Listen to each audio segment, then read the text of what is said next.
রোববার বঙ্গবন্ধু অ্যাভিনিউতে কেন্দ্রীয় কার্যালয়ের সামনে হরতাল অবরোধের প্রতিবাদে অবস্থান নেয় আওয়ামী লীগ ও সহযোগী সংগঠনের নেতাকর্মীরা।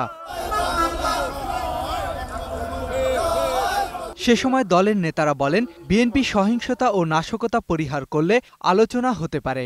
ওদেরকে রাজনৈতিক চরিত্রে ফিরে আসতে বলুন, আলাপ আলোচনা হতেও পারে।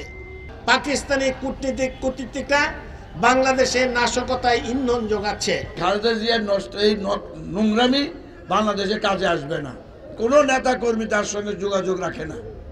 আর প্রেস ক্লাবের সামনে হরতাল অবরোধের প্রতিবাদে মানববন্ধনে ডক্টর হাসান মাহমুদ বলেন, দেশের চলমান সহিংসতায় পেট্রোল বোমাবাজদের বিরুদ্ধে মৃত্যুদণ্ডের বিধান রেখে আইন করা উচিত। যারা পেট্রোল বোমা নিক্ষেপ করছে, এই পেট্রোল বোমার বিরুদ্ধে মৃত্যুদণ্ডের বিধান রেখে এবং একটি সংক্ষিপ্ত বিচারের মাধ্যমে তাদেরকে যাতে শাস্তি দেওয়া যায়, সেজন্য একটি আইন প্রণয়নের লক্ষ্যে সংসদে একটি বিল উপস্থাপন করুন। বেগম খালেদা জিয়াও আন্তর্জাতিক সন্ত্রাসী গোষ্ঠীর নেটওয়ার্কের সাথে যুক্ত হয়েছেন।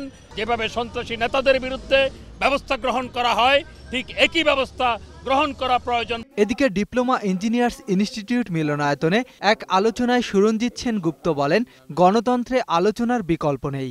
পেট্রোল বোমা মেরে আপনি সংলাপে বসাবেন, এটি রাজনীতি নয়। আলোচনা করার জন্য শান্তিপূর্ণ পরিবেশ করতে হবে। তিনি আরো বলেন, ছাত্র সমাজের প্রতিপক্ষ হওয়ায় ভয়াবহ পরিস্থিতি মোকাবেলা করতে হবে বিএনপি জামাত সহ ২০ দলকে। এদেশে আন্দোলন সংগ্রাম হবে। মাইনুল ইসলাম, ২১ টেলিভিশন, ঢাকা। এই রাজনীতিতে এটা মেনে নিতেই হবে।